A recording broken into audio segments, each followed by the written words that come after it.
ഇപ്പോൾ മൊബൈൽ ഫോണിന് അഡിക്ഷൻ ആയിക്കൊണ്ട് റൂമുകളിൽ അടച്ചിട്ടിരുന്നുകൊണ്ട് അവരുടേതായ ലൈഫ് ആ ജീവിതത്തിലേക്ക് അവർ ഒറ്റപ്പെട്ട് കഴിയുന്ന ഒരവസ്ഥയാണ്. കുറ്റിച്ചലിനടുത്തുള്ള അരികിൽ എന്ന ഗ്രാമം കണ്ണീരിലാണിപ്പോൾ. അതിന് കാരണമുണ്ട്. അഭിലാഷ് കുമാർ സ്വപ്ന ദമ്പതിയുടെ ഒരേയൊരു മകനാണ് അമ്പാടി എന്ന വൈകാശ്. വയസ്സ് 15 ആവുന്നതേയുള്ളൂ. ഇനി 10ാം ക്ലാസ്സിലേക്കാണ്. നാളെ ബുധനാഴ്ച കളർ ഡ്രസ്സൊക്കെ ഇട്ടു പോകാൻ കൂട്ടുകാരുമായി ചർച്ചയൊക്കെ നടത്തി പതിവ് പോലെ രാത്രി ഗുഡ് നൈറ്റൊക്കെ പറഞ്ഞ് പോകേണ്ട മോനാണ്. പക്ഷേ ഇന്നലെ അവൻ ഗുഡ് നൈറ്റ് പറഞ്ഞില്ലെന്ന് മാത്രമല്ല, റൂമിൽ കയറി വാതിലടച്ചത് പതിവിലും വിപരീതമായ ദേഷ്യത്തിലായിരുന്നു. അതിന് മാത്രം ആ വീട്ടിലൊന്നും സംഭവിച്ചില്ല എന്ന് എല്ലാവരും പറയുന്നു. പിന്നെ ഫോണിലെ കളി, എപ്പോഴും ഫോൺ, ഊണിലും ഉറക്കത്തിലും ഫോൺ. അതൊന്ന് താഴെ വയ്ക്ക്, സ്വബോധത്തിൽ വല്ലതുമൊന്ന് ചെയ്യ്, പഠിക്കാൻ നോക്ക്. അങ്ങനെ അമ്മ പറഞ്ഞത് തികച്ചും സ്നേഹപൂർവമായ കരുതലിൽ നിന്നുള്ള ഒരു ഉപദേശം മാത്രമാണ്. പക്ഷേ വൈകാശ് ഇന്നലെ വല്ലാത്തൊരു പണി കാണിച്ചു കളഞ്ഞു. ഈ പഠിത്തമായിട്ട് ബന്ധപ്പെട്ട് സ്കൂളിലോ അല്ലെങ്കിൽ ഈ ട്യൂഷൻ കൊടുക്കുന്നിടത്തോ ഏതെങ്കിലും രീതിയിലുള്ള പ്രഷർ കുഞ്ഞിനുണ്ടായിരുന്നു? അങ്ങനെയൊന്നുമില്ല. പിന്നെ നമ്മൾ കേൾക്കുന്നതെന്ന് വെച്ചാൽ മാർക്ക് കുറഞ്ഞു പോകുന്ന എന്നൊരു പരാതി ടീച്ചർ അങ്ങനെ പറഞ്ഞുകൊണ്ട് അവൻ ശകലം പിന്നിലോട്ടാണ് ഒന്ന് മാതാപിതാക്കൾ ശ്രദ്ധിക്കണമെന്ന് പറഞ്ഞു. അത് ഇവിടെ എൻ്റെ മാമൻ്റെ മോള് തന്നെ ഒരു ട്യൂഷൻ എടുക്കുന്നുണ്ട് 5 മണി തൊട്ട് 7 മണി വരെ.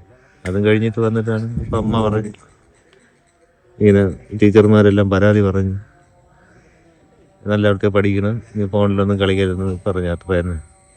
അത് മോൻ്റെ നല്ലതിനു വേണ്ടി അല്ലായിരുന്നു അമ്പാടി. അങ്ങനെ പറയാനുള്ള അർഹതയെങ്കിലും മാതാപിതാക്കൾക്ക് നിങ്ങൾ കൊടുക്കണ്ടേ? നിങ്ങളെ കണ്ണേ കരളേ എന്ന് പോറ്റി വളർത്തിയവരുടെ പിന്നിൽ കുറേ മോഹങ്ങളില്ലേ മോനെ? ആ മോഹങ്ങളുടെ പുറത്തുനിന്നായിരിക്കില്ലേ അവരിങ്ങനെ ഉപദേശം തരിക? മിക്കവാറും ഭയം കൊണ്ടാണ് അങ്ങനെ പറയാറ്. മൊബൈൽ അഡിക്ഷൻ ഉണ്ടാവുമെന്നുള്ള ഭയം. അത് കഴിഞ്ഞ് ഫുഡെല്ലാം കഴിച്ച് ഒരു 10 മണിയായപ്പോൾ കയറി കതുവടച്ച് അവന് വൈഫ് ടോയ്ലറ്റിൽ പോകാൻ വേണ്ടി കതുവട്ട് വിളിച്ചപ്പോൾ എഴുന്നേൽക്കുന്നില്ല. അങ്ങനെയാണ് നമ്മൾ മാറിയും തിരിഞ്ഞും തട്ടിയിട്ടും എഴുന്നേൽക്കുന്നില്ല. അങ്ങനെ പുറത്ത് ഡോറ് തുറന്ന് ജനലിൽ ചെന്ന് നോക്കിയപ്പോഴാണ് കൊച്ചു തൂങ്ങിയിരിക്കുന്നുണ്ട്. നാടൊട്ടുക്കും നിരന്തരം ഇത്തരം വാർത്തകൾ വരുന്നുണ്ടല്ലോ. ഇതിനെന്താണ് ഒരു പരിഹാരം? ഓരോ ജീവിതം ഓരോ രീതിയിൽ ഇങ്ങനെ തെന്നിപ്പോകാൻ. കുറ്റിച്ചൽ ഗ്രാമപഞ്ചായത്ത് പ്രസിഡൻ്റാണ്. ഇന്നത്തെ തലമുറ ഇത്രയും തെറ്റിപ്പോകുന്നു എന്നുള്ളത് എനിക്ക് മനസ്സിലാക്കാൻ സാധിക്കുന്ന കൂട്ടുകുടുംബം ഇല്ലാതെ പോയതാണ്. നമ്മളെ അച്ഛനും അമ്മയും അച്ഛൻ്റെ അമ്മയും അച്ഛൻ്റെ അച്ഛനും ഒക്കെ കുടുംബത്തിലുണ്ടായിരിക്കുമ്പോഴത്തേക്കും പരസ്പരമുള്ള സ്നേഹവും ഐക്യവും അതൊന്നും ഇപ്പം നമ്മൾ ആരെയും കുടുംബത്തിലില്ല. 1ഉം 2ഉം പേര് വെച്ച് വളർത്തുന്നു, അവരെ ലാളിച്ച് വളർത്തുന്നു, അവർ ചോദിക്കുന്നതൊക്കെ കൊടുക്കുന്നു. ആ ഒരു സാഹചര്യത്തിലേക്ക് നമ്മൾ മാറി. പഴയ കാലത്തുള്ള ദാരിദ്ര്യമോ പട്ടിണിയോ ഒന്നും ഇപ്പോഴില്ല. അപ്പോൾ ആ നിർബന്ധ ബുദ്ധി സില്ലി മാറ്റർ വരുമ്പോഴത്തേക്ക് അത് എങ്ങനെ തരണം ചെയ്യണം എന്നുള്ളത് അറിയില്ല. ഇവിടെയും സംഭവിച്ചതുപോലെ മരിക്കാൻ കയറുന്നതാണോ അതേ എന്നത്തെയും പോലെ വാതിലടച്ച് കിടക്കുന്നതാണോ എന്ന് അറിഞ്ഞുകൂടാത്തൊരവസ്ഥയായിരുന്നു ഇന്നലെ ഉണ്ടായത്. സാധാരണ രീതിയിൽ വീട്ടിൽ ഉള്ള അംഗങ്ങളോടൊപ്പം സഹകരിച്ച് പോകുന്ന കുട്ടികളാണെങ്കിൽ എന്തെങ്കിലും ഒരു സ്ട്രെയിഞ്ച് ആറ്റിറ്റ്യൂഡ് കണ്ടു കഴിഞ്ഞാൽ അവർക്ക് തിരിച്ചറിയാൻ പറ്റും. ഇത് മിക്കപ്പോഴും റൂമിൻ്റെ അകത്ത് കയറി മൊബൈലും പിടിച്ചിരിക്കുന്ന ഒരു സാഹചര്യം ഉള്ളതുകൊണ്ട് ഇന്നലെയും അങ്ങനെയൊക്കെ സംഭവിച്ചത്. പ്രിയപ്പെട്ട എൻ്റെ പ്രേക്ഷകർക്ക് അറിയാവുന്നതുപോലെ പോസ്റ്റ്മോർട്ടം റിപ്പോർട്ടൊക്കെ വരാനിരിക്കുന്നതേ ഉള്ളൂ. പ്രാഥമികമായി ഇവിടെ നിന്ന് കിട്ടുന്ന വിവരങ്ങളനുസരിച്ചാണ് ഞാൻ ഈ ഇൻഫർമേഷൻസ് ഷെയർ ചെയ്യുന്നതും ഈ വീഡിയോ തയ്യാറാക്കിയിരിക്കുന്നതും. അത് നേരത്തെ നമ്മളിവിടെ സംസാരിച്ചു. നമ്മളെ അച്ഛനൊക്കെ നമ്മളെ നല്ല രീതിയിൽ സാധിച്ച് വളർത്തിയവരാണ്. അതിൻ്റെതായ പവർ ഇപ്പോഴും നമ്മൾക്കുണ്ട്. നമ്മളെ പിള്ളേരും അങ്ങനെ വളരണമെന്നുള്ളതാണ്, വേറെ ഒരു രീതിയിൽ പോവാതിരിക്കുക. അപ്പോൾ അത്തരത്തിൽ മൊബൈലിൻ്റെ ഉപയോഗം നല്ലതുകൊണ്ട് ഗുണമോ ദോഷമുണ്ട്, അല്ലാതെ മോശമായിട്ടുമുണ്ട്. അതിനെ തിരിച്ചറിയാൻ പറ്റുന്നില്ല. കാരണം ഇപ്പം വീട്ടിൽ ഭാര്യ അച്ഛനും അമ്മയും ഒക്കെ ജോലി തിരക്കിലാണ്. അങ്ങനെ അയൽവാസിയായ എൻ്റെ ബന്ധുവിനെ തന്നെ വിളിച്ച് കതക് ചവിട്ടി തുറന്ന് കെട്ടഴിച്ച് ഹോസ്പിറ്റലിൽ കൊണ്ടുപോയി മെഡിസിറ്റി ഹോസ്പിറ്റലിൽ കൊണ്ടുപോയി ഒരു 10-15 മിനിറ്റ് ആയപ്പോൾ പറഞ്ഞ് വീട്ടിൽ മരിച്ചെന്ന് പറഞ്ഞു. അല്ലാതെ വേറെ അവനെ ദേഹോത്തരവങ്ങളോ അങ്ങനെ ഒന്നും ചെയ്തിട്ടില്ല. ഒരേ ഒരു മോനേ ഉള്ളൂ. ഈ സംഭവം നടക്കുമ്പോൾ അതായത് അമ്മ മൊബൈൽ വയ്ക്കുമോനെ എന്ന് പറയുന്ന സമയത്ത് ഇല്ല, അച്ഛനുണ്ടായിരുന്നു. ഉണ്ടായിരുന്നു. ഞാനും വൈഫും കൂടെ ഇവിടെ ഉണ്ടായിരുന്നു വീട്ടിൽ. ഇവൻ കഥ റൂമിൽ കയറി കഥ കൊണ്ടിട്ടു. ഒന്നും പറഞ്ഞില്ല, മറുപടി ഒന്നും പറയാറില്ല. അല്ലെങ്കിൽ എപ്പോഴും ഗുഡ്നൈറ്റ് കിടക്കണമെന്ന് പറഞ്ഞിട്ട് കിടക്കുന്നത്. ഈ കുഞ്ഞ് ഏത് രീതിയിലായിരുന്നു? ഫോണില് റീൽ കാണുകയാണോ അതേപോലെ ഗെയിമും ഉണ്ടോ? ഇല്ല ഗെയിമില്ല, യൂട്യൂബില് റീൽസ്. യൂട്യൂബ് റീൽസ് മാറി മാറി കണ്ടോണ്ടിരിക്കും. രാത്രി ഉറക്കമൊക്കെ ഉണ്ടോ അതിന്? ഉണ്ടോ ഒരു 10-11 മണി വരെ. ഉം, ഉം, ഉം. ഇപ്പം 10-10:30 ആകുമ്പോൾ നമ്മൾ അവിടെ വൈഫ് തന്നെ പറയും ഓഫ് ചെയ്ത് വെച്ചിട്ട് കിടന്നുറങ്ങാന്ന് പറയും. അപ്പം ഇന്നലെ അത് കൊടുത്തില്ലായിരുന്നു. അതിൻ്റെ വിഷമം തന്നെ എന്നറിഞ്ഞൂടാ. ഈ ഒരു മോനെന്ന നിലയ്ക്ക് ഒരുപാട് ലാളിച്ചു രണ്ടുപേരും. അങ്ങനെയാണോ? അമ്മയ്ക്ക് നല്ല ഞാനും കുഴപ്പമില്ല. എൻ്റെ അടുത്ത് വലുതായിട്ടൊന്നും ആരുമില്ല. എന്നാൽ ഞാനില്ലെങ്കിൽ അമ്മയുടെ അടുത്ത് ഉടക്കും. വലുതായിട്ടൊന്നുമില്ല, ഫോൺ കൊടുത്തില്ലെങ്കിൽ ചെറിയ രീതിയിൽ.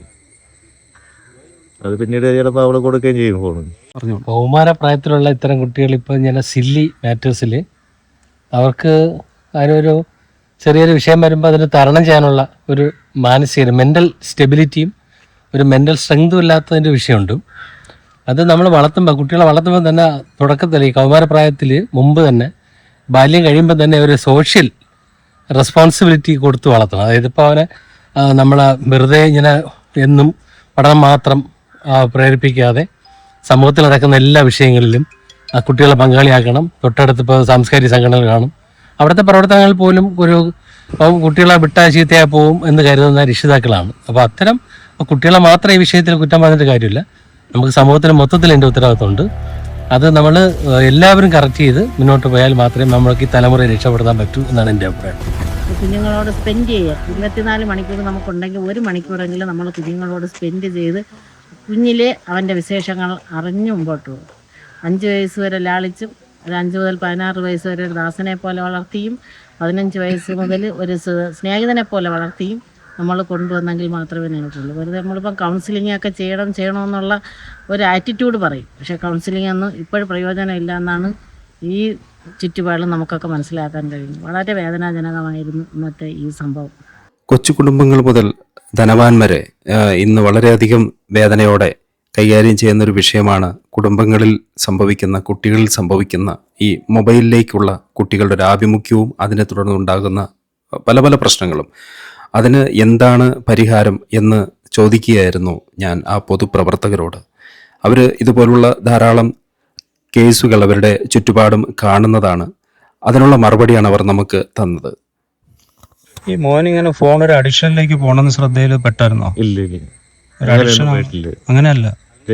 അപ്പം ഈ സ്വാഭാവികമായിട്ട് കുട്ടികളൊക്കെ ഒരിടത്തല്ല, എല്ലായിടത്തും ഫോണിൽ നിന്ന് അവർ ഇറങ്ങാറില്ല, വീട്ടിലൊരു കാര്യവും ചെയ്യാറുമില്ല. ഇത് എല്ലാം നമ്മൾ പറയുന്ന ജോലികളെല്ലാം ചെയ്യുവാൻ. തുണി നനയ്ക്കാനുണ്ടെങ്കിൽ തുണി നനച്ചത്, ചിലപ്പോൾ ഇവിടെ മിറ്റത്തിലെല്ലാം ചവറ് കിടക്കണം, ഈ ചവറൊക്കെ തൂത്ത് ആരുമായിരിക്കും അതൊക്കെ ചെയ്യും. അല്ല വേറെ അത്രയ്ക്ക് ഫോണിന് അഡിക്റ്റ് ഒന്നുമില്ല. ഇനി കുഞ്ഞിന് ഇത് പെട്ടെന്ന് കയറി ജനലിൽ ഇങ്ങനെ കാട്ടിക്കൂട്ടാനുള്ള ഒരു ബുദ്ധി. ഇന്ന് സ്കൂളിൽ പോകാൻ വേണ്ടി ബാഗെല്ലാം തയ്യാറാക്കി വെച്ചിരുന്നു. എന്നിട്ട് എന്ത് പറ്റിയെന്ന് അറിഞ്ഞിട്ട് സ്കൂളിലോ പോകുന്നിടത്തോ കുട്ടികളുടെ ഭാഗത്തൊന്നും എന്തെങ്കിലും അതുവരെ അവൻ സന്തോഷത്തോടെ ഫോൺ കൊടുത്ത് വിഷമമായി കാണിച്ചില്ല. അവ എന്നും മിക്ക ദിവസം റൂമിനകത്ത് കയറി കൊണ്ടിടും.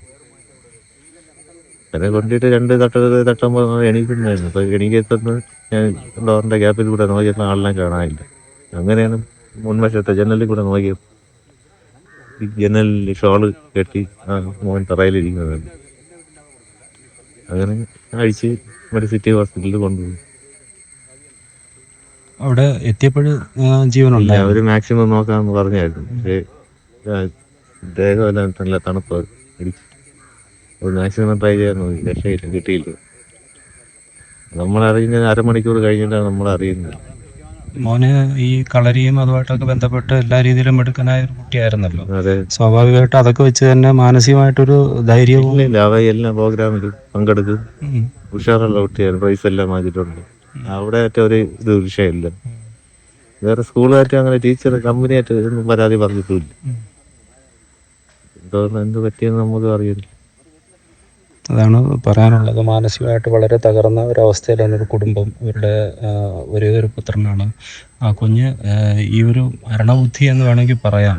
പെട്ടെന്ന് കയറി അങ്ങനെയൊക്കെ ചെയ്യാനുള്ള ഒരു സാഹചര്യവും ഈ വീട്ടിലുണ്ടായിരുന്നില്ല. അമ്മയുടെ ഏറ്റവും ഫുഡെല്ലാം ഉണ്ടാക്കി കൊടുത്ത് കഴിച്ചിട്ടാണ് അത് പിന്നെ അത്താഴ സമയം ഇല്ല എന്തോ ദോശ വേണമെന്ന് പറഞ്ഞ് ദോശ എല്ലാം ഉണ്ടാക്കി കൊടുത്ത് അത് കഴിഞ്ഞിട്ട് ഒരു 10 മണി അടുപ്പിച്ചാവും അവൻ റൂമിൽ കയറി.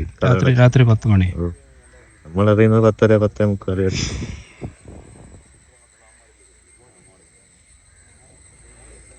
ഒരു വീട്ടിലെ സംഭവം അല്ല ഇത്. കാരണം നമ്മുടെ ഈ വാർത്തയ്ക്ക് ഒരു പ്രാധാന്യം വരുന്നത് അതുകൊണ്ട് തന്നെയാണ്. നമ്മൾ ഈ സംസാരിച്ചുകൊണ്ട് നിൽക്കുന്ന സമയത്തും ഈ കുട്ടികൾ ഈ ഫോണ് എന്ന് പറയുന്ന ആ ഒരു ഉപാധി മാത്രമാണ് അവരുടെ എല്ലാം എന്നുള്ള ചിന്തയിലേക്ക് ഇന്നത്തെ തലമുറ മാറിപ്പോകുന്നതിൻ്റെ ഒരു വിഷമമാണ് നമ്മളും ഈ വീട്ടിലും എല്ലാവരും ഷെയർ ചെയ്യുന്നത്. അവനെല്ലാം ആയിരുന്നു ഈ കുടുംബത്തിന്. ഇപ്പോൾ കാണുന്നൊരവസ്ഥ എന്ന് വെച്ച് കഴിഞ്ഞാൽ ആരും ഇല്ലാത്തൊരു അനാഥത്വത്തിലേക്കൊരു കുടുംബം പോയൊരു കാഴ്ചയാണ്. കുട്ടിയെ കൊണ്ടുവന്നിട്ടില്ല, അവൻ്റെ ഒരു ആൻറ്റി വരാനിരിക്കുന്നതേ ഉള്ളൂ. അത് കാരണം കുട്ടിയെ ഇപ്പോൾ സ്വകാര്യ ഹോസ്പിറ്റലിൽ നിന്ന് മെഡിക്കൽ കോളേജിലേക്ക് കൊണ്ടുപോയി എന്നുള്ള വിവരമാണ് നമുക്ക് കിട്ടുന്നത്.